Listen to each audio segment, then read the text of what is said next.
Mari kita berdoa. Allah Bapa kami yang ada di dalam kerajaan surga, kami datang menghampiri Engkau yang mengasihi dan mencintai kami, yang telah memberikan Kristus bagi kami supaya mati bagi kami. Dan kami datang bersama dengan seluruh jemaat melalui puji-pujian ini. Kami tahu bahwa kami ada di Golgota ketika Kristus tersalib bagi kami. Dia tersalib bagi kami, sehingga kami ada di dalam Dia. Dia menderita bagi kami untuk menggantikan kami, supaya kami boleh menikmati kelepasan. Dialah yang telah melepaskan kami dari maut, supaya kami boleh menghampiri Allah dan beribadah kepada Dia. Maka kami ada di sana bersama dengan Dia. Dan kami bersyukur karena kami pun boleh menikmati kemenangan bersama dengan Dia. Dan hari ini ketika kami menikmati sukacita oleh karena Kristus yang telah mati bagi kami itu melalui ibadah, kiranya Tuhan hadir sekali lagi. Biarlah Allah yang telah memberi Kristus bekerja melalui Roh Kudus Sang Pemberi Firman, menolong kami supaya ketika kami membaca Alkitab kami mengerti.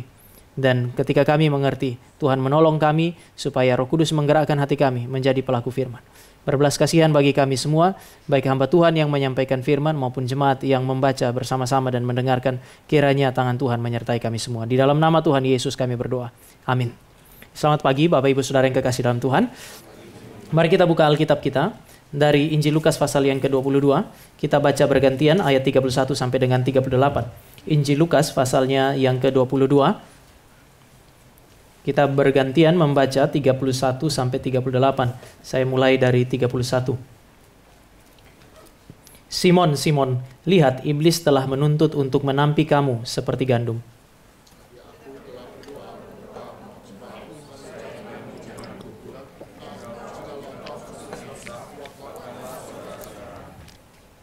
Jawab Petrus, Tuhan, aku bersedia masuk penjara dan mati bersama-sama dengan Engkau.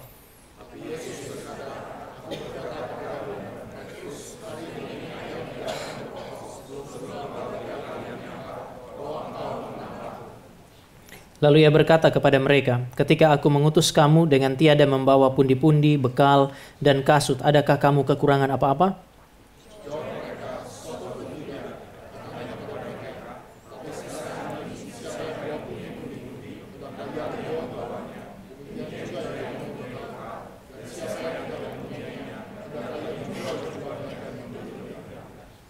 Sebab aku berkata kepada kamu bahwa nas kitab suci ini harus digenapi padaku.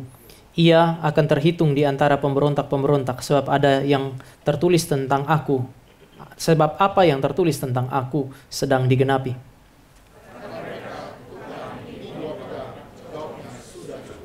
Bapak Ibu Saudara yang kekasih dalam Tuhan, kalau Bapak Ibu dan saya memperhatikan konteksnya, maka Bapak Ibu dan saya bisa melihat setidaknya mulai dari ayat 14. Bapak Ibu akan menemukan bahwa di dalam ayat 14 sampai 38 itu sebenarnya ada semacam percakapan dengan Yesus Kristus dengan para rasul yang mewakili para gereja, sehingga itu bisa dikatakan percakapan yang dilakukan oleh Yesus Kristus dengan para rasul untuk berbicara mengenai bagaimana seharusnya gereja hidup.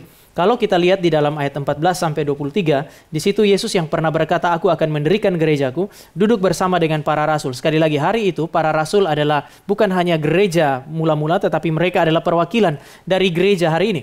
Mereka duduk bersama-sama dengan Yesus lalu kemudian melakukan perjamuan. Ini adalah sebuah message yang sangat penting bagi kita sebagai gereja hari ini. Pada masa itu duduk bersama-sama satu meja berarti ada semacam ikatan, bukan hanya secara darah tetapi juga secara spiritual.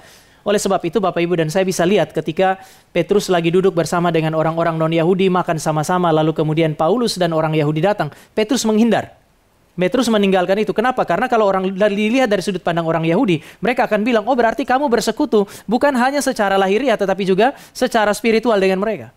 Nah, ketika Yesus Kristus duduk dan makan perjamuan dengan murid-murid, dia duduk satu meja dengan mereka semua, mengandaikan sebuah persekutuan bukan hanya secara fisik tetapi secara spiritual. Yesus menyatakan ada ikatan yang diikat antara dia dengan murid-muridnya, dan kemudian ikatan itu ada oleh karena Kristus mempersembahkan tubuhnya yang dilambangkan dengan roti dan mencurahkan darahnya yang dilambangkan dengan anggur. Jadi sekali lagi ada sebuah ikatan yang sangat personal dengan Yesus Kristus. Tetapi ikatan ini bukan hanya terjadi antara Yesus Kristus dan gereja saja, tetapi di antara para murid, karena murid-murid juga menjadi orang-orang yang duduk satu meja Lalu kemudian mereka makan sama-sama.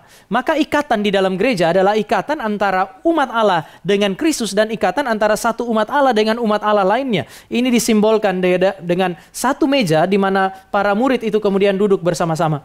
Bahkan kalau saudara dan saya lihat janji-janji Yesus Kristus, berkat kerajaan akan diberikan kepadamu, ini mau memberi petunjuk bahwa relasi ini adalah sebuah relasi yang kekal. Bapak Ibu saudara yang kekasih dalam Tuhan, ketika Bapak Ibu dan saya berbicara mengenai gereja, saudara dan saya tidak berbicara mengenai orang-orang yang diikat menjadi saudara oleh karena saudara memilih mereka. Tapi sebaliknya, saudara dan saya adalah saudara di dalam Kristus oleh karena Allah lah yang telah memilih kita dan mengikat kita di dalam Kristus. Ini bukan sebuah pilihan. Seberapa menjengkelkan pun orang yang ada di depan, di belakang, di kiri kanan saudara, Allah memilih dia untuk menjadi saudara bagi kita. Sehingga saudara dan saya tidak punya pilihan yang lain, kecuali kemudian masuk ke dalam relasi dengan mereka. Lalu kemudian nanti kita lihat di dalam ayatnya. Setelah ayat 23 bicara mengenai Kristus mengikat relasi di dalam gereja, ayat yang ayat yang ke-24 sampai 30 langsung berbicara mengenai bagaimana kehidupan orang-orang yang diikat oleh Kristus ini. Bapak Ibu, ayat yang ke-24 langsung bilang, terjadi perdebatan di antara mereka siapa yang paling besar. Gereja didirikan oleh Kristus, masih hidup di dalam dunia. Jarang sekali saudara dan saya kemudian melihat bahwa gereja itu ideal. Seringkali saudara dan saya menemukan hal-hal yang tidak ideal terjadi di dalam gereja. Dan kemudian dia berbicara mengenai ada tantangan di dalam gereja. Nah, teks yang saudara dan saya baca sekarang, setelah berbicara mengenai tantangan di dalam gereja, seolah-olah Yesus Kristus di situ dicatat meloncat kepada tema yang berbeda, ngomong mengenai Simon dan kemudian bicara mengenai musuh dari luar yang akan berusaha untuk menghancurkan gereja. Inilah kehidupan gereja, Bapak Ibu. Tidak pernah gereja ada di dalam kondisi yang sangat ideal. Dari dalam kadang-kadang saudara dan saya bergumul, sekarang di dalam ayat 31 sampai 38 berbicara mengenai pergumulan yang datang dari luar. Meskipun demikian, nanti saudara dan saya akan menemukan bahwa seluruh poros daripada seluruh percakapan itu bukan gereja dan penderitaannya, tetapi Kristus yang menjaga dan memelihara gereja yang dia dirikan. Saya akan mulai dengan mengajak Bapak Ibu untuk melihat mengenai tantangan yang datang dari luar. Yang pertama adalah pekerjaan iblis. Dia bilang, Simon, Simon, di dalam ayat yang 31, lihat, iblis telah menuntut untuk menampi kamu seperti gandum. Simon, lihat, iblis telah menuntut untuk menampi kamu seperti gandum.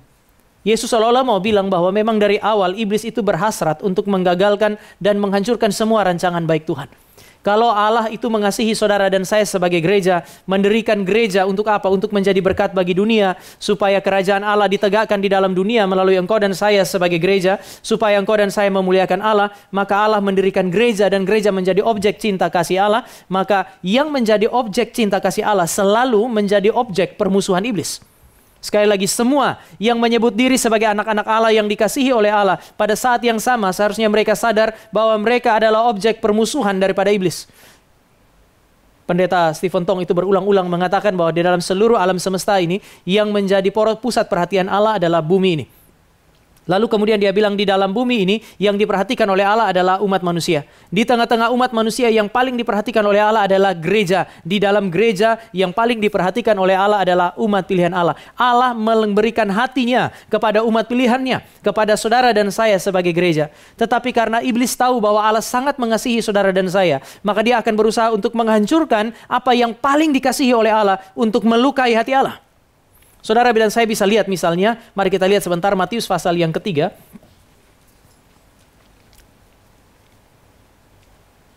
Injil Matius pasal yang ketiga.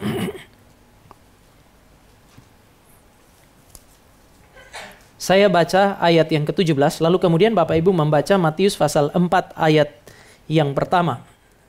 Saya mulai dari ayat 17 Matius 3. Lalu terdengarlah suara dari sorga yang mengatakan, inilah anakku yang kukasihi, kepadanyalah aku berkenan. Ayat 1 pasal 4. Bapak Ibu perhatikan ayat 17. Ayat 17 di situ Bapa baru bilang, inilah anakku yang kukasihi. Ini pribadi yang aku kasihi. Langsung kemudian di situ dikatakan di dalam pasal 4, Yesus dibawa oleh roh ke padang gurun. Ada penafsir yang menggambarkan kira-kira demikian. Bapa bilang begini, inilah anakku yang kukasihi, kepadanyalah aku berkenan. Allah berkenan kepada Kristus karena Kristus mengasihi Allah. Maka iblis kemudian datang kepada Allah dan bilang, apakah benar dia anakmu? Engkau mengasihi dia dan dia mengasihi engkau? Tidak. Dia tidak mengasihi engkau.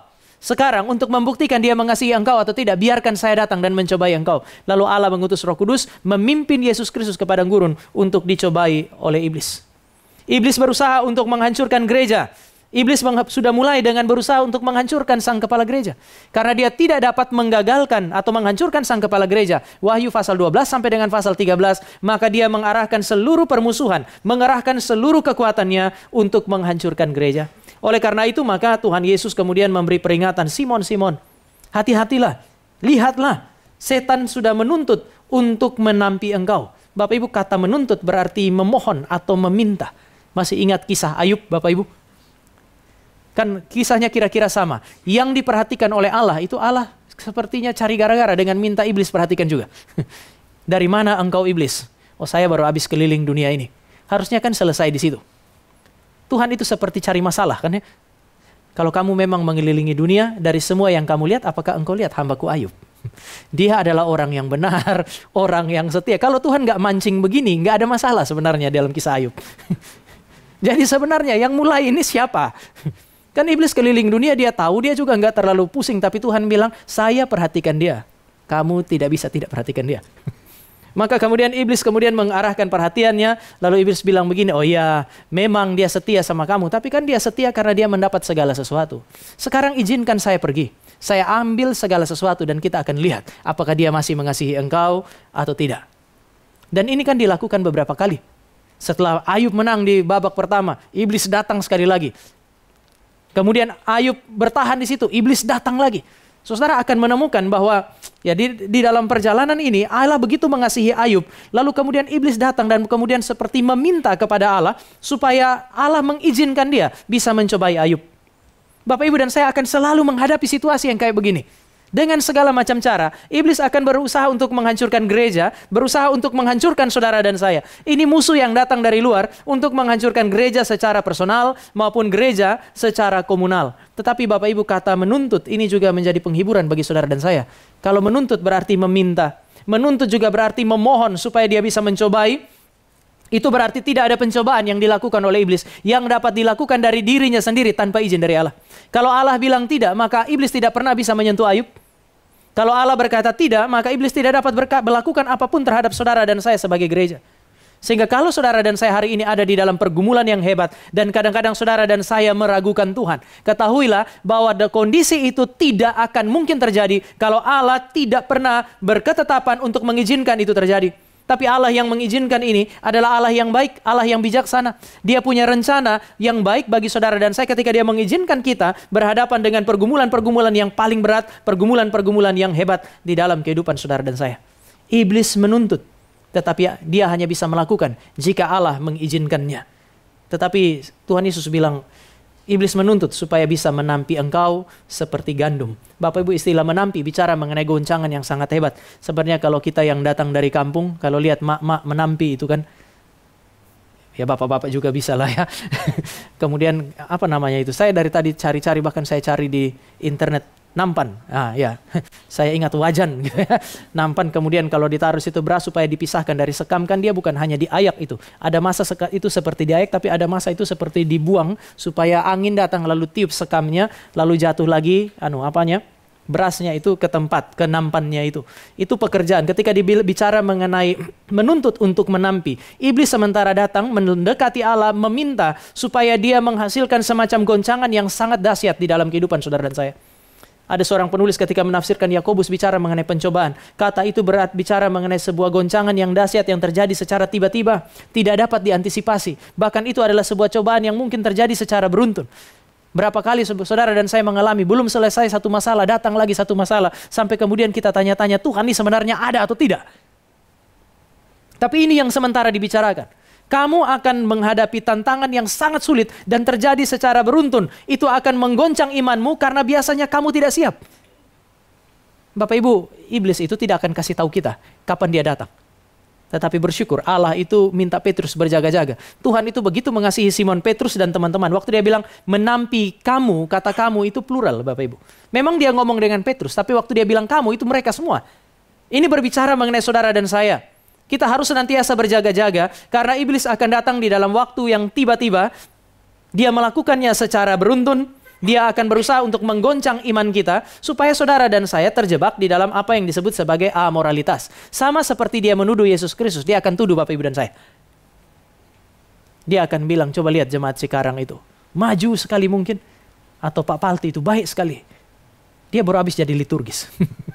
Tuhan bilang dia mengasihi saya. Iblis akan bilang enggak. Dia tentara bayaran. Kalau seandainya kamu ambil semua yang engkau berikan kepada dia, yang dia kasihi, dia pasti akan meninggalkan engkau. Ada masa Tuhan akan mempertahankan dia umat saya. Tapi ada masa di mana Tuhan akan bilang, kamu pergi dan kamu akan melihat dia umatku. Tapi Bapak Ibu dari sini, saudara saya bisa lihat bahwa cara kerja iblis itu ada beberapa cara ini. Yang pertama kadang-kadang apa yang dia katakan? Kalau kamu kasih semua, dia akan mencintai engkau. Kalau kamu ambil semua, dia akan meninggalkan engkau. Timothy Keller bilang, ini cara kerja setan. Ketika dia mau menghancurkan hidup Bapak Ibu dan saya, dia pakai dua cara yang dia katakan ini. Dia kasih semua yang saudara inginkan. Atau tiba-tiba dia ambil semua yang Tuhan kasih. Sehingga pada akhirnya, ujung daripada dua yang dia tawarkan ini, saudara dan saya terjebak di dalam amoralitas. Bagi kekristenan, amoralitas itu bukan sekedar persinahan, bukan sekedar mencuri. Tetapi saudara dan saya punya hati mulai menyimpang dari Allah. Supaya saudara dan saya terjebak di dalam amoralitas, menyimpang dari Allah, dia bisa menawarkan apapun yang saudara dan saya inginkan. Tetapi supaya saudara dan saya menyimpang dari Allah, kadang-kadang dia akan mengambil apapun yang baik yang ada di tangan Bapak Ibu dan saya. Dan ada masa memang Tuhan mengizinkan saudara dan saya menghadapi situasi yang seperti ini. Sekali lagi, ada masa di mana Allah mengizinkan saudara dan saya menghadapi situasi seperti ini. Supaya apa? Kalau iblis melakukan tindakan ini, dia berusaha untuk menampi. Maka proses menampi adalah proses untuk memisahkan, proses untuk memurnikan. Dari sudut pandang iblis, dia berusaha untuk merebut apa yang menjadi milik yang dia rasa itu adalah miliknya. Tetapi dari sudut pandang Allah, ini adalah masa di mana Allah mengizinkan saudara dan saya melewati proses yang sulit untuk membuktikan bahwa saudara dan saya adalah miliknya.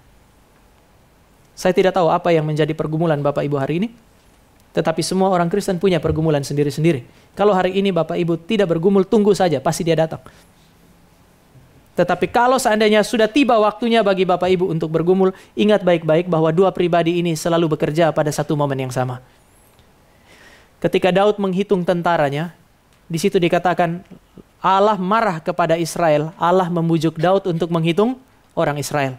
Di dalam kitab yang lain dikatakan Iblis datang membujuk Daud untuk menghitung orang Israel. Jadi menjadi tidak jelas di situ. Jadi siapa yang sebenarnya bujuk Daud untuk menghitung orang Israel? Para penafsir mengatakan tidak mungkin Allah membujuk Daud untuk melakukan dosa. Maka dua pribadi ini, dua oknum ini, Allah dan iblis, itu bisa tidak bekerja sama, tetapi mereka ada di dalam satu momen yang sama. Ketika iblis datang membujuk Daud untuk menghitung tentara, Allah mengizinkan itu terjadi dan Allah bahkan membiarkan Daud menghitung tentaranya. Akan ada masa-masa di mana Bapak Ibu dan saya ditampi. Proses penampian ini adalah proses pemurnian dari sudut pandang Allah. Tetapi dari sudut pandang iblis, ini adalah waktu di mana dia akan mengklaim miliknya. Bapak Ibu biasanya ketika kita lagi bergumul, kemudian ketika kita gagal, bahkan hamba Tuhan tuh bisa tanya loh, Tuhan, apakah saya ini umat pilihan atau bukan? Apakah Bapak Ibu pernah ada dalam pertanyaan sedemikian secara eksistensial? Saya tidak tahu pernah ada atau tidak. Kalau tidak pernah, Bapak Ibu sudah setengah malaikat. Tapi umumnya orang Kristen di dalam momen-momen yang kritis mereka akan bertanya kepada Tuhan, apakah saya milikmu atau bukan? Dan kalau iblis mulai bekerja, dia akan bilang bukan, sudah pasti bukan. Apalagi ketika engkau dan saya gagal di dalam dosa. Waktu kita bertanya, Tuhan apakah saya milikmu? Dia akan bilang tidak, engkau milikku. Buktinya adalah engkau melayani aku. Bapak Ibu, apa yang kita lakukan pada zaman Alkitab itu selalu mengekspresikan siapa Bapak kita. Pada zaman itu kalau dia pembuat sepatu, maka anaknya juga akan menjadi pembuat sepatu. Kalau papanya Yesus Kristus adalah tukang kayu, maka anaknya akan menjadi penerus pekerjaan itu, menjadi tukang kayu. Oleh sebab itu Tuhan Yesus waktu berdebat dengan orang Yahudi, dia bilang, bapamu itu bukan Abraham, bapamu bukan Allah, bapamu adalah iblis. Sebab Abraham dan Allah mengasihi aku, kamu membenci aku. Ada semacam kesamaan di sana. Saya kira Bapak Ibu dan saya perlu berhati-hati di dalam dimensi ini, karena ketika iblis datang, dia datang berusaha untuk mengklaim miliknya, justru melalui pencobaan, melalui ujian-ujian yang sangat berat. Oleh sebab itu, maka Alkitab memberi perintah kepada saudara dan saya untuk berjaga-jaga. Dia bilang, sadarlah, berjaga-jagalah, lawanmu iblis itu berkeliling seperti singa yang mengaum-ngaum. Menariknya, iblis ini tidak diam. Dikatakan dia berkeliling, dia aktif dan bekerja dengan sangat cerdik. Oleh sebab itu, maka saya kira ada bahaya yang sangat besar ketika saudara dan saya memilih untuk menjadi pasif. Di dalam konteks kekristenan, kadang-kadang saudara dan saya lebih banyak menginginkan rest. Padahal rest itu biasanya diberikan kepada orang yang sudah kerja keras. Kita ini kerja tidak, tapi rest terus. Jadi apa gunanya rest sebenarnya? Tuhan suruh kita kerja 6 hari. Hari ke-7 baru istirahat. Bukan mulai dengan istirahat dulu. Istirahat lagi sampai hari ke-6. Hari ke-7 kerja. Kan gak begitu. Oleh sebab itu maka saudara dan saya akan menemukan bahwa spiritualitas Kristen adalah spiritualitas yang senantiasa bertumbuh di dalam konteks peperangan. Aku akan mengadakan permusuhan antara engkau dengan perempuan ini. Antara keturunanmu dengan keturunannya. Allah yang menetapkan perang. Satu kali di masterclass waktu saya khotbah kemudian saya bilang, kekristenan itu akan mati ketika mereka memutuskan untuk melepaskan pedang dari tangan mereka. Pedang itu harus ada di tangan Bapak Ibu dan saya terus menerus. Sampai kapan? Sampai Kristus datang kembali. Ketika Kristus datang kembali, itulah rest yang sesungguhnya bagi saudara dan saya. Pada saat itulah pedang itu terlepas dari tangan saudara dan saya, karena sang pahlawan sudah menyatakan kemenangannya dengan sangat jelas. Tetapi selama saudara dan saya masih ada di dalam dunia, iblis masih terus berkeliling Bapak Ibu. Jadi bukan cuma berkeliling zaman Ayub. Kadang-kadang kita baca, kita tanya-tanya, iblis berkeliling ngapain? Itu dia ada di sebelah Bapak Ibu tuh. Dia lagi berkeliling. Kemudian dia mulai membuat Bapak Ibu dan saya juga mulai meragukan Allah dan firman-Nya. Maka berbahaya sekali ketika saudara dan saya memutuskan untuk menjadi orang Kristen yang pasif. Alkitab bilang juga kepada saudara dan saya untuk berjaga-jaga. Pertanyaannya bagaimana berjaga-jaga? Bagaimana saudara dan saya berperang? Berperang tidak harus selalu dalam konteks KKR regional. Tetapi Bapak Ibu dan saya juga bisa lihat Matius pasal 25. Perumpamaan gadis-gadis bijaksana, gadis-gadis bodoh. Ditutup dengan ayat 13 bilang, karena itu kamu harus berjaga-jaga. Pertanyaannya berjaga-jaga bagaimana? Perumpamaan berikut adalah berbicara mengenai bagaimana orang menggunakan talenta mereka. Bapak Ibu dan saya berperang dengan cara menggunakan segala sesuatu yang Allah anugerahkan kepada kita untuk melayani Tuhan. Sebelum iblis ajak saudara dan saya pakai segala sesuatu yang saudara dan saya miliki untuk melawan dia. Sekali lagi. Kita hidup dengan berjaga-jaga, berarti saudara dan saya memakai segala sesuatu yang Allah berikan untuk melayani dia.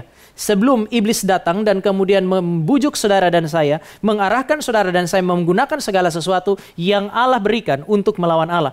Sekali lagi, inilah esensi daripada dosa. Dosa berarti saudara dan saya menggunakan anugerah Allah untuk melawan Allah.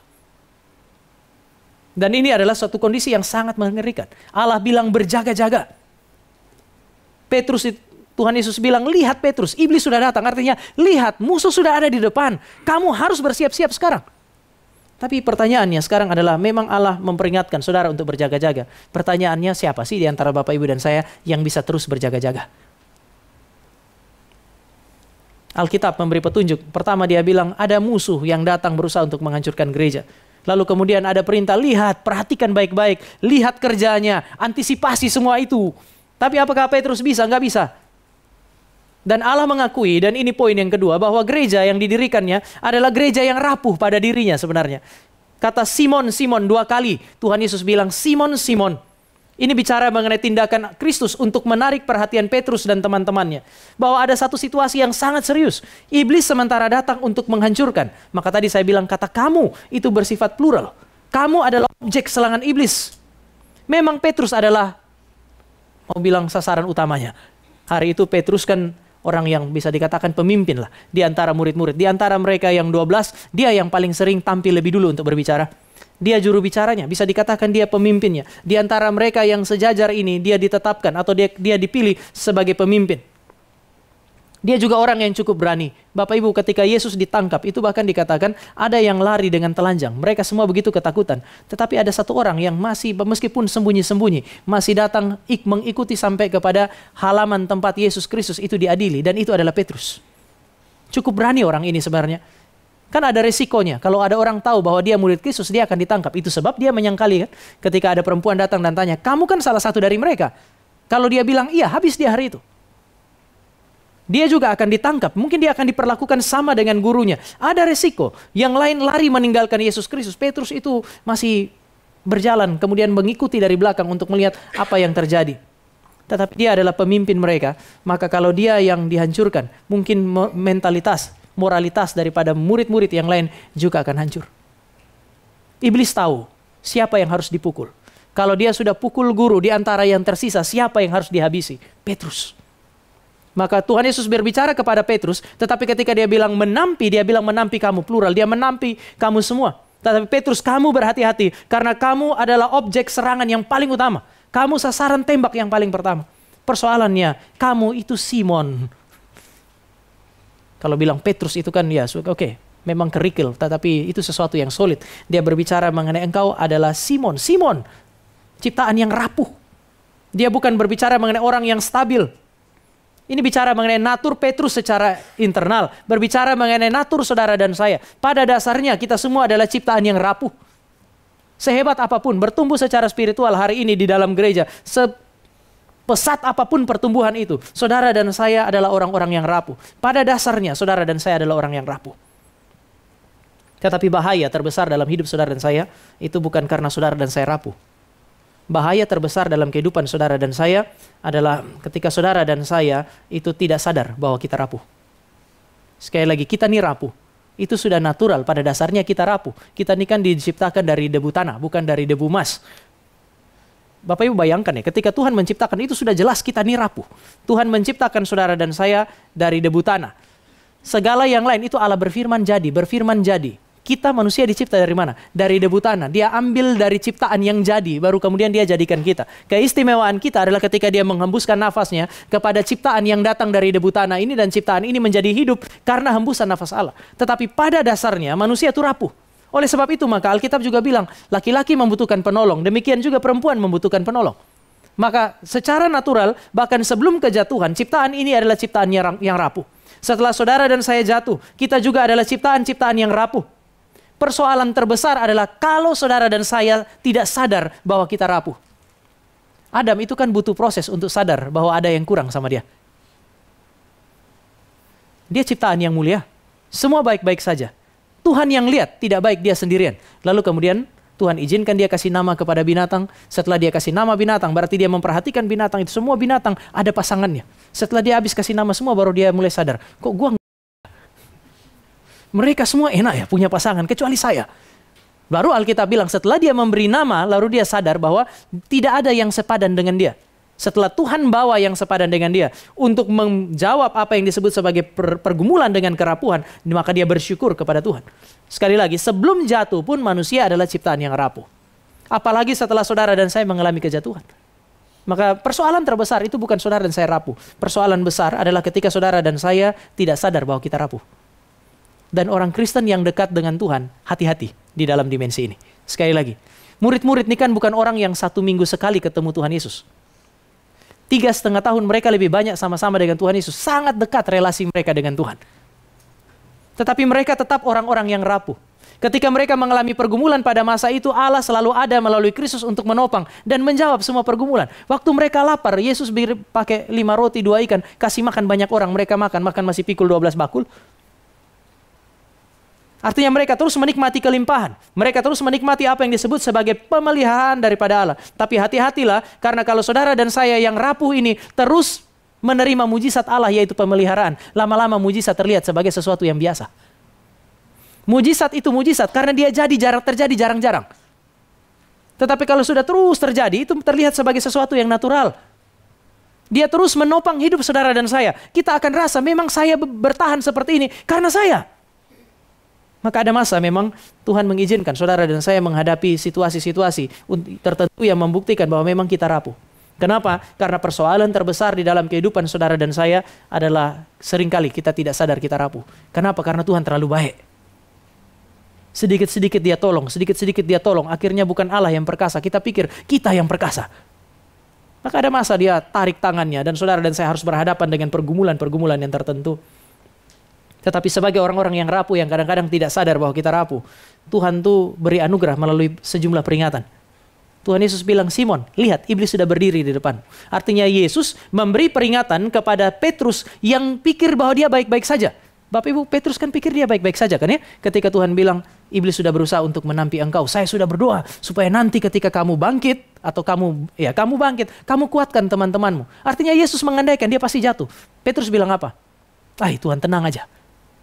Tenang aja, selama ini saya yang menjadi juru bicara. Selama ini saya yang selalu ada bersama-sama dengan engkau. Apa di dalam pelayananmu yang saya nggak tahu? Semua saya tahu Tuhan. Semua baik-baik saja, Pertumbuhan spiritual saya juga lagi baik-baik saja. Jadi tenang. Jangan takut. Saya akan masuk penjara bersama dengan engkau. Saya bahkan siap mati untuk engkau. Tapi Tuhan Yesus bilang, Petrus, sebelum ayam berkokok kamu sudah menyangkali aku 3 kali. Kalau Bapak Ibu lihat di dalam pembacaan yang lain, Petrus masih bantah kan ya. Petrus bilang enggak, saya ada di dalam kondisi spiritual yang paling baik. Dia lupa bahwa dia adalah orang yang rapuh. Selama ini Kristus menopang dia. Tetapi Bapak Ibu, ini memberi petunjuk kepada saudara dan saya bahwa ada masa di mana saudara dan saya butuh yang lain untuk mengingatkan bahwa kita rapuh. Maka kalau ada teman datang ingatkan Bapak Ibu dan saya tentang kegagalan, ya enggak usah juga dimusuhi. Kalau dia ada enggak enak. Tiap kali yang dia omong main kasih ingat terus dosa kita. Ini anak punya keluhan kalau ada mama kan ya. Anak saya sekarang mulai sering itu. Kalau saya tidur tiba-tiba dia datang, dia sudah tidur di sebelah atau duduk di sebelah. Itu curhat. Salah satu bahan curhatannya itu mamanya. Papa mama nih akhir-akhir ini keterlaluan. Kenapa? Ngomongnya itu terus. Kan saya nggak bisa bilang, iya memang mama begitu. Saya nggak bisa bilang, kita mesti cari cara untuk mengingatkan bahwa itu benar gitu. Tapi kadang-kadang kita kan semua ini jadi Stefani dalam versi yang berbeda. Ketika Kristus berbicara melalui firman, saudara dan saya marah.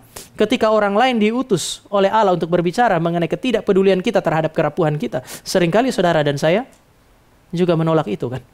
Bapak Ibu jangan lupa, bukan hanya Yesus yang mengingatkan Petrus, tapi dia bilang apa? Petrus, nanti setelah kamu bangkit, kamu harus mengingatkan saudara-saudaramu. Ini gereja. Saudara dan saya ada di dalam gereja itu bukan hanya sekedar menguatkan untuk melakukan hal-hal yang baik, tetapi menolong saudara dan saya yang gagal untuk melihat kerapuhan kita, untuk sadar bahwa kita ini orang-orang yang rapuh. Itu tugas saudara dan saya di dalam gereja. Cuman persoalan yang kadang-kadang juga saudara dan saya setelah disadarkan bahwa kita rapuh, kita seringkali melihat kepada keberhasilan-keberhasilan kita untuk menutupi kerapuhan kita kan. Ini yang saya bilang, hati-hati ketika saudara dan saya secara personal, secara komunal diberkati dengan Tuhan oleh Tuhan sangat banyak.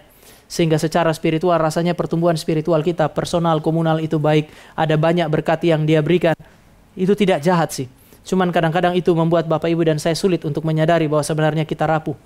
Berhati-hatilah ketika saudara lagi bersemangat untuk melayani Tuhan hari ini.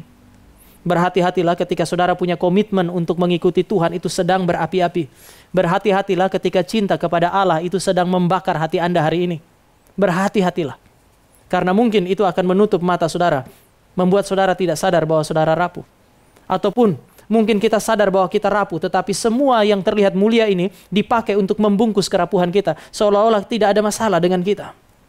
Kita menjadi lengah. Kenapa? Karena kondisi kita baik. Bukankah ketika orang berperang, semua orang susah tidur. Tetapi ketika sudah damai, semua orang tidur dengan nyenyak. Dan ketika musuh datang pada saat Anda dan saya tidur nyenyak, pada saat itulah kita masa yang paling sulit bagi kita karena tidak bisa berbuat apa-apa. Sederhana pertanyaannya, ketika Petrus bilang begini, Tuhan, nanti kalau kamu ditangkap, saya akan mati dan masuk penjara, bahkan mati sama-sama dengan engkau. Saya mau tanya Bapak Ibu, itu pernyataan jujur enggak ya? Petrus membohongi Yesus atau dia jujur? Gak apa-apa, jawab aja. Salah adalah tugas saya untuk membereskannya karena ini khotbah. Jujur enggak ya? Jujur. Malam itu benar-benar dia mencintai Tuhan. Malam itu dia benar-benar berkomitmen untuk apa? Untuk kalau memang Yesus ditangkap, saya akan bela dia. Bukankah dia orang yang mencabut pedang dan menghantam telinganya Maltus? Orang ini sangat berani. Memang malam itu dia sangat siap. Ini juga yang membuat dia menangis waktu Yesus tanya sama dia, apakah engkau mengasihi aku? Petrus, apakah engkau mengasihi aku? Dia menangis. Bukan hanya karena dia ingat 3 kali dia menyangkali Tuhan Yesus. Bukan. Tetapi dia tahu sulit sekali membuktikan cinta kepada Tuhan itu. Dia bisa bilang malamnya saya mencintai, besok pagi hampir siang, matahari belum datang, dia sudah menyangkali kok. Dia tahu itu sulit. Tapi apa bedanya? Ketika malam hari sebelum Yesus mati itu, pada malam sebelum Yesus ditangkap, dia tidak sadar bahwa itu adalah sesuatu yang sulit. Dia pikir dia bisa bertahan dengan kekuatannya sendiri. Tetapi di tepi Danau Tiberias ketika dia menangis, dia tahu, Tuhan, saya butuh anugerah untuk tetap bisa bertahan mengasihi engkau. Beda. Maka dia tidak berani bilang, Tuhan, dia bilang, saya mengasihi engkau. Saya mengasihi engkau Tuhan, tapi saya tidak tahu bagaimana menunjukkan cinta kasih itu kepada engkau. Bapak Ibu, kadang ada masa di mana saudara dan saya ini seperti Petrus. Kita mesti jujur. Kalau kita pernah disentuh oleh cinta kasih Kristus, di dalam hati Bapak Ibu dan saya pasti ada cinta kepada Dia. Pasti ada. Hari ini saya tidak bisa menyangkali bahwa mungkin ada orang yang sementara berapi-api untuk melayani Tuhan. Menginjili dari satu tempat ke tempat yang lain. Mungkin pelayanan saudara dan saya sementara berjalan baik. Dan ini mungkin seperti Petrus kita bisa bilang, Tuhan kami akan terus berjalan bersama dengan Engkau. Tapi Bapak Ibu berhati-hatilah karena kondisi kita tidak selalu seperti itu. Hanya butuh beberapa jam untuk kemudian Petrus yang tadinya begitu kokoh imannya tiba-tiba goncang. Goncangan itu adalah sebuah goncangan yang sangat intens. Oleh karena itu Bapak Ibu dan saya perlu sadar diri bahwa saudara dan saya adalah orang-orang yang lemah.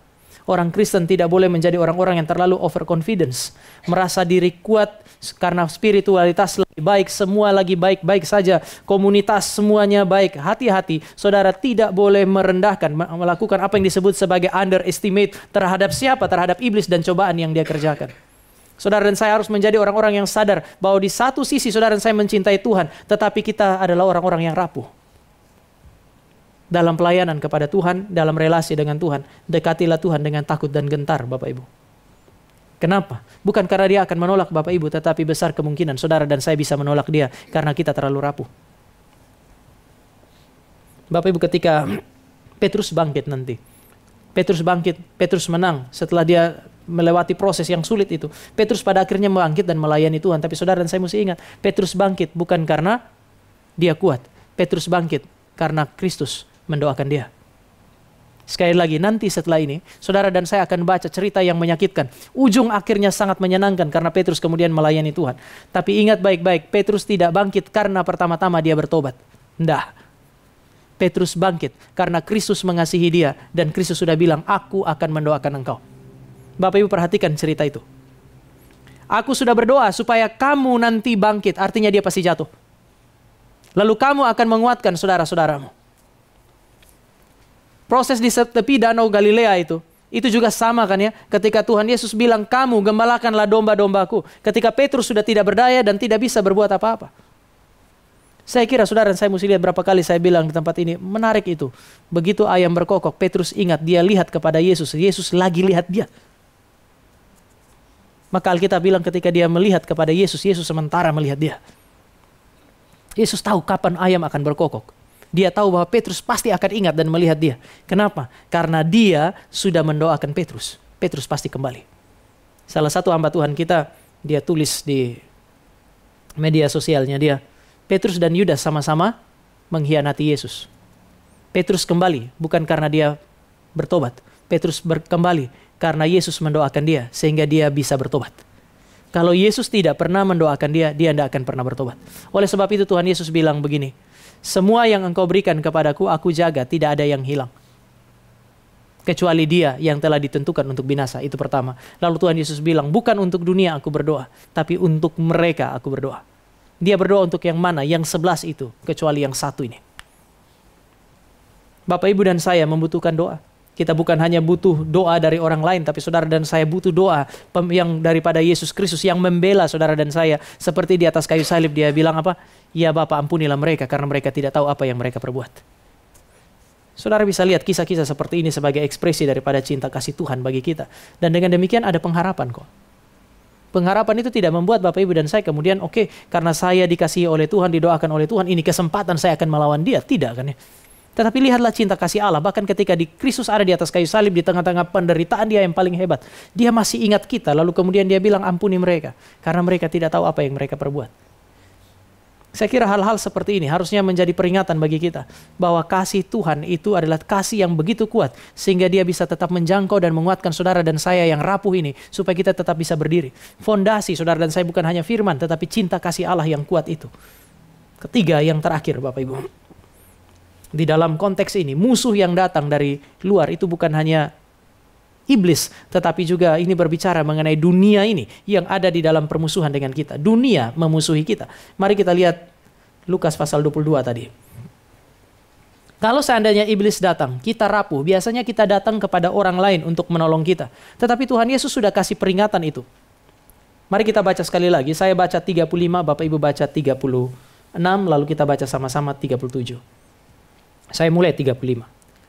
Lalu ia berkata kepada mereka, ketika aku mengutus kamu dengan tiada membawa pundi-pundi, bekal dan kasut, adakah kamu kekurangan apa-apa? 36.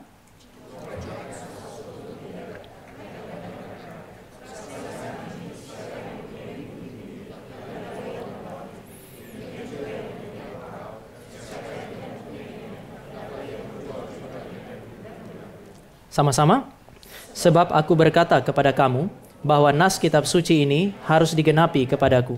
Ia akan terhitung di antara pemberontak-pemberontak, sebab apa yang tertulis tentang aku sedang digenapi. Bapak Ibu coba perhatikan konstruksinya. Ayat 35 Tuhan Yesus tanya, dulu saya pernah utus kamu, tidak bawa apa-apa. Ada kekurangan enggak? Lalu kemudian mereka bilang, tidak ada. Harusnya Tuhan Yesus bilang, oke, sekarang nanti siap-siap ya, pergi pelayanan, gak usah bawa apa-apa. Sekarang Tuhan Yesus balik. Dulu memang begitu. Itu dulu. Sekarang kondisinya sebaliknya. Sekarang kalau kamu mau pergi, kamu harus siapkan pundi-pundimu. Kalau kamu punya pundi-pundi, bawa itu. Kalau kamu punya bekal, bawa itu. Kalau kamu nggak punya pundi-pundi, nggak punya bekal, jual bajumu supaya kamu punya pundi-pundi dan punya bekal. Artinya pundi-pundi dan bekal sekarang menjadi sesuatu yang sangat penting. Kenapa ada perubahan? Dulu tidak usah, sekarang bawa. Karena penerimaan dunia sudah mengalami apa yang disebut sebagai perubahan. Ketika Yesus Kristus awal melayani bersama dengan murid-murid, 3,5 tahun pelayanan penuh dengan mujizat, penuh dengan banyak hal yang membuat orang mau jadikan Yesus sebagai Raja. Ketika dia utus mereka berdua-dua, mereka pergi, orang tahu ini muridnya Tuhan Yesus, mereka terima. Pak, ada tempat penginapan? Oh, belum ada, sudah di rumah saya aja. Ada bawa makanan? Tidak ada, ini ada makanan makan. Kenapa? Karena mereka adalah representasi Kristus yang sementara diterima. Sekali lagi, sementara diterima dengan sangat baik pada masa itu. Tapi Tuhan Yesus bilang, sebentar lagi firman tentang aku akan digenapi. Mereka akan bunuh aku karena kebenaran. Artinya modusnya kemudian akan berbeda. Kalau mereka sudah tolak aku, pasti mereka tolak kamu karena kamu merepresentasikan aku. Hal yang paling sederhana Bapak Ibu. Saya sering singgung itu kan, speak tadi itu. Tema speak setelah dikasih tahu pembicaranya siapa? Pendeta Stephen Tong dan rekan-rekan. Maka kita datang.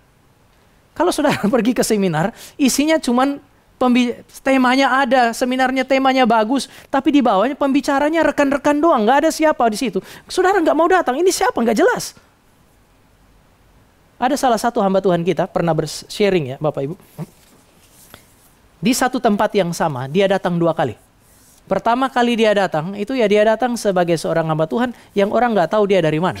Dia datang, kemudian waktu melayani di situ bilang semua orang punya sambutan dingin aja. Mereka nggak tahu dia siapa juga kan. Tetapi beberapa bulan kemudian, waktu pendeta Stephen Tong diundang di gereja itu, nggak bisa. Dia yang ditunjuk untuk mewakili Pak Tong khotbah di situ. Bapak Ibu baru turun dari mobil, panitia sudah datang sambut. Dia bilang mereka lupa bahwa beberapa bulan yang lalu mereka memperlakukan saya dengan cara yang berbeda. Tetapi hari itu, pada hari kali yang kedua dia datang, ada membawa embel-embel yang lain kan ya. Sehingga situasinya berbeda. Hari ini juga sebenarnya hampir semua hamba Tuhan, saudara ya, Pak Peter sebentar lagi ditabiskan, siap terima nasib yang satu ini. Orang kalau tidak suka pendeta Stephen Tong, begitu saudara datang perkenalkan diri, siapa nama Anda? Peter Kurnia, dari mana Gary? Oh, pendeta gerejanya Pak Tong ya. Ya, habis itu kalau dia tidak suka, sudah pasti dia belum dengar kita khotbah, kita baru hari itu ketemu, dia sudah nggak suka kita mulai hari itu. Kita khotbah dia bola balik terus. Terpaksa kan kita bilang bisa duduk nggak? Nah kan persis kayak Stephen Tong. Padahal gara-gara dia. Kalau dia duduk aja di situ atau sekalian nggak masuk. Saya pernah mengalami itu Bapak Ibu. Oh Stephen Tong tuh suka ngamuk-ngamuk. Kemudian kan sudah perjumpaan tuh sudah nggak enak. Kan bukan cuma nggak enak dari dia, kan saya juga sudah nggak enak dong. Saya juga manusia nih. Sudah nggak enak, sikapnya sama sekali beda. Lalu kemudian sementara khotbah dia mulai bolak-balik. Entah dia tanya apa, tanya kolekte itu barangkali. Satu-satu dia kali saya bilang bisa duduk nggak? Kalau memang nggak mau dengar, nggak apa-apa di luar aja. Begitu saya pulang, teman saya yang undang saya, tamu tahu dia bilang apa? Itu anak buah orang-orang Stephen Tong, tuh memang modelnya semua kayak begitu. Padahal dia sudah memusuhi saya dari awal. Selamat datang. Tapi ini yang terjadi. Ketika Yesus masih begitu disukai itu, kamu pergi aja, nggak usah bawa apa-apa. Saya memelihara kamu melalui semua itu. Maka ketika mereka pergi tanpa apa-apa, mereka punya hidup dipelihara. Mereka tanpa sumber daya, mereka balik, mereka bilang, kami melayani atas dalam namamu, mengusir setan dalam namamu, dan seterusnya. Tuhan Yesus bilang, saya lihat iblis jatuh dari langit. Tetapi kemudian sekarang Tuhan Yesus bilang, enggak, situasi sudah berbeda. Sebentar lagi mereka akan tangkap saya, mereka akan bunuh saya. Maka mereka akan memperlakukan kamu sama. Kalau mereka tangkap dan bunuh saya karena kebenaran, kalau kamu merepresentasikan saya, mereka juga pasti akan menangkap dan membunuh kamu. Yang Tuhan Yesus mau bilang adalah gereja jangan bergantung sama dunia. Saudara dan saya punya hidup mungkin satu saat sulit. Oleh karena saudara dan saya adalah representasi Kristus di dalam dunia. Tetapi Tuhan Yesus bilang jangan bergantung kepada dunia ini. Yang kedua, Yesus seolah-olah memberi peringatan kepada Bapak Ibu dan saya bahwa kalau seandainya Bapak Ibu dan saya ada di dalam dunia, hidup sebagai orang Kristen, berjumpa dengan orang yang tidak percaya dan semua baik-baik saja dari awal sampai akhir, coba tanya baik-baik, apakah saudara dan saya menghidupi prinsip Kristen atau enggak? Karena normalnya, kalau saudara dan saya serupa dengan Kristus, dunia ini akan menolak kita. Jangan juga Bapak Ibu dan saya cari-cari penolakan. Semua lagi baik-baik, kita cari masalah lalu kemudian dia coba lihat, saya serupa dengan Kristus. Enggak harus. Bapak Ibu tenang-tenang aja, jalani aja hidup sebagai orang Kristen karena penolakan pasti akan datang. Itu salib itu pasti mendatangi saudara dan saya. Maka orang Kristen adalah orang-orang yang tidak mencari-cari salib. Salib yang akan cari dia. Pergumulan yang akan pasti mencari dia. Tinggal Bapak Ibu dan saya menjalani dan kemudian dalam kondisi itu jangan bergantung kepada siapapun selain bergantung kepada Kristus. Sebab itu Tuhan Yesus bilang, aku berkata kepada kamu bahwa nas kitab suci ini harus digenapi padaku. Ia akan terhitung di antara pemberontak-pemberontak sebab apa yang tertulis tentang aku sedang tergenapi. Yesus sementara menekankan hal ini. Untuk mengatakan bahwa kamu akan mengalami yang sama dengan saya. Tapi yang kedua, pada saat yang sama ini juga kemudian Yesus mau bilang, kalau kamu mengalami semuanya itu, mata kamu harus diarahkan untuk memandang kepadaku. Solusi bagi saudara dan saya di dalam situasi penolakan dunia ini, kesulitan, pergumulan apapun itu adalah ketika Bapak Ibu dan saya dipanggil untuk memandang kepada Kristus. Kita tidak dipanggil untuk bersandar kepada potensi kita yang rapuh ini.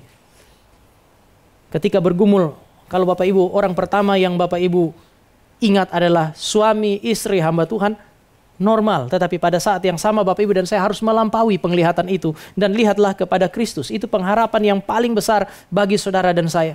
Dia adalah Kristus yang tahu Petrus akan jatuh. Dia adalah Kristus yang mengizinkan Petrus mengalami kejatuhan. Tetapi dia adalah Kristus yang membela Petrus. Menjaga Petrus. Ketika dia bilang, ampunilah mereka karena mereka tidak tahu apa yang mereka perbuat. Dia bukan hanya mendoakan orang-orang itu. Tetapi semua umat pilihan Allah. Termasuk Petrus dan Bapak Ibu dan saya. Ini yang dilakukan oleh Kristus bagi kita. Kalau saya bilang dia berdoa bagi Petrus, berarti dia juga berdoa bagi Bapak Ibu dan saya. Ketika saudara dan saya bergumul, ingat baik-baik bahwa dia berdoa bagi kita. Dan doa ini adalah doa yang sangat efektif. Doa Kristus adalah doa yang sangat efektif. Sehingga pada akhirnya saudara dan saya menemukan Petrus bangkit. Petrus menjadi orang yang ditentukan untuk kemudian menggembalakan banyak orang. Melalui khotbahnya dia, banyak orang percaya kepada Kristus. Tidak peduli yang terlihat memalukan, tetapi Kristus mendoakan dia dan membangkitkan dia kembali. Sumber kekuatan gereja adalah Kristus. Kalau kita merasa bahwa saudara dan saya hari ini di dalam dunia dibenci, ditolak, Bapak Ibu dan saya harus memandang kepada Kristus. Karena dia pertama, dia lebih dulu ditolak. Yang kedua, dia ditolak supaya Allah menerima saudara dan saya. Beberapa waktu yang lalu, mungkin anak saya entah kenapa ya, ikut siapa, saya nggak tahu. Tapi dia cukup sensitif terhadap penolakan. Sehingga kalau dia sering cerita, Pak tadi di sekolah itu teman-teman yang ini begini gitu. Kayaknya dia sangat sensitif kalau dia dilawan lah. Terus saya bilang, Stefani, di dunia ini memang begitu. Saya mau tanya, kamu benar atau salah? Kalau dia cerita lalu kemudian dia benar, saya bilang kalau kamu benar, seluruh dunia melawan kamu. Kamu berdiri aja lawan mereka. Tapi susah Pak, memang susah lah. Tapi kamu nggak lawan pun sudah susah. Kenapa saudara dan saya di dunia ini harus diterima oleh semua orang? Bagi saya, penerimaan Kristus harusnya cukup bagi saudara dan saya. Baru beberapa waktu yang lalu, baru kemarin nih. Karena selama ini saya selalu tulis tentang urusan pelayanan mahasiswa. Kemarin kemudian di grup hamba-hamba Tuhan dari I3 itu ada satu yang respon. Dia bilang, dia bilang, Pak Tama saya baca terus Lalu kemudian dia bilang, kadang-kadang kalau orang reform sementara menanggapi sesuatu terlalu tajam dan terlalu keras. Terus saya bilang, kadang-kadang kita merasa keras itu karena kita tidak suka beritanya. Kalau beritanya sesuai dengan hati kita, setajam apapun orang ngomong itu, kita rasa itu baik-baik saja. Tetapi kalau kita sudah tidak suka dengan beritanya, sebaik apapun kita menyampaikan, orang yang tidak suka pasti akan merasa itu terlalu tajam dan keras. Setelah saya tulis itu, kemudian saya taruh di bawah. Jadi bagaimana dengan Anda? Bagi Anda bagaimana? Seandainya satu grup itu menolak pun, bagi saya nggak ada masalah kan ya? Penolakannya dia tidak mengurangi keselamatan saya. Saya tidak masuk neraka karena dia tolak. Dia terima saya juga, ya sudah, saya tambah teman aja kan. Tetapi Bapak Ibu, Kristus sudah memberi peringatan bahwa akan ada masa bahkan seluruh dunia ini menolak Bapak Ibu. Kalau hari ini masih ada orang berdiri bersama-sama dengan Bapak Ibu di tengah-tengah kesulitan, bersyukurlah untuk itu. Tapi mungkin akan ada masa di mana kita merasa bahwa kita adalah orang-orang yang tersendiri.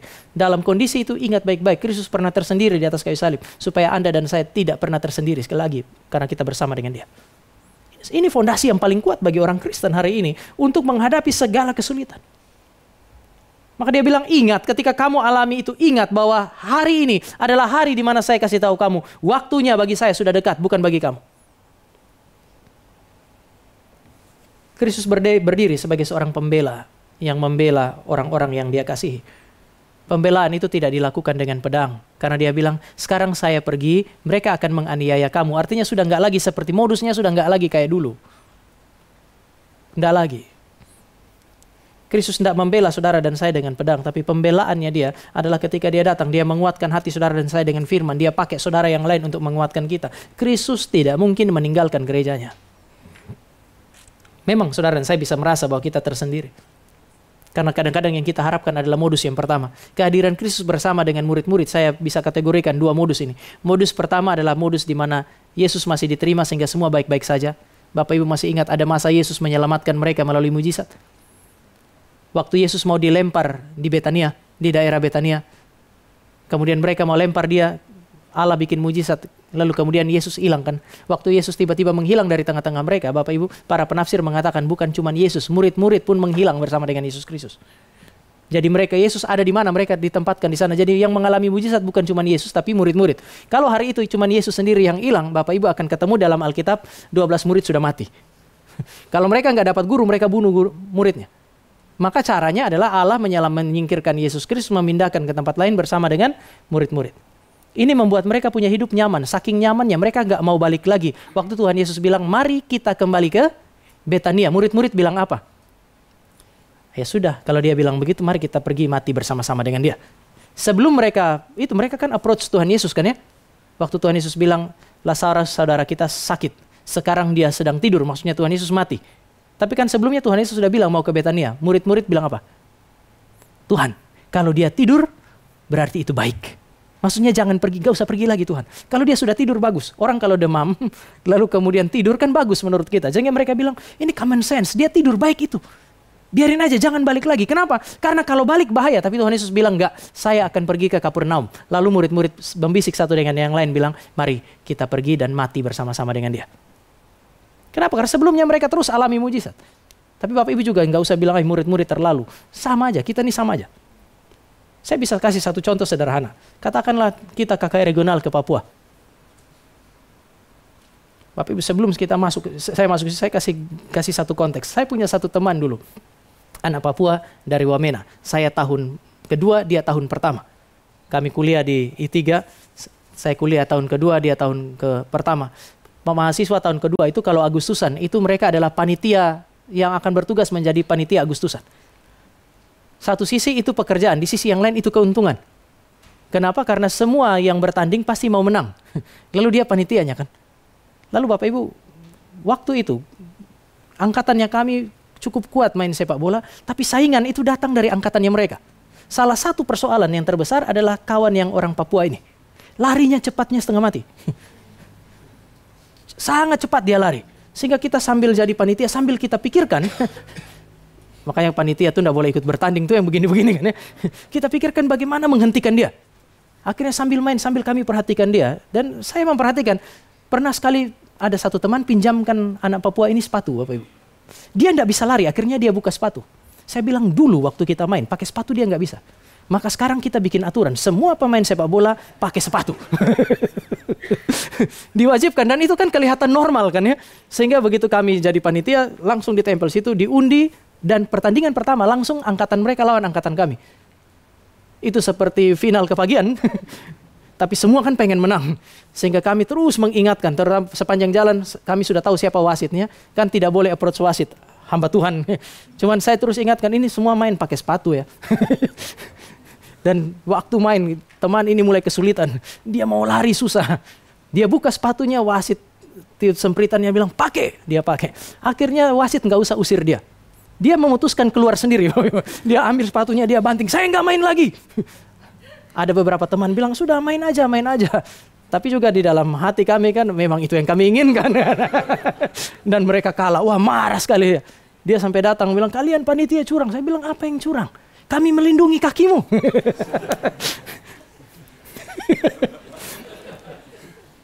Lalu kemudian setelah proses itu Bapak Ibu, satu waktu kami kerja, namanya kerja praktis di I3 itu jam 4 sore sampai jam 6 sore. Sementara kerja di halaman asrama itu, tiba-tiba ada burung. Itu burung sebenarnya hinggap kayak di dahannya pohon pinang Bapak Ibu. Kalau pinang hias itu kan gak ada cabangnya. Teman ini dia lari ke dalam, kami nggak tahu. Itulah hari pertama saya tahu, ternyata di dalam asrama putra ada orang menyimpan busur dan anak panah.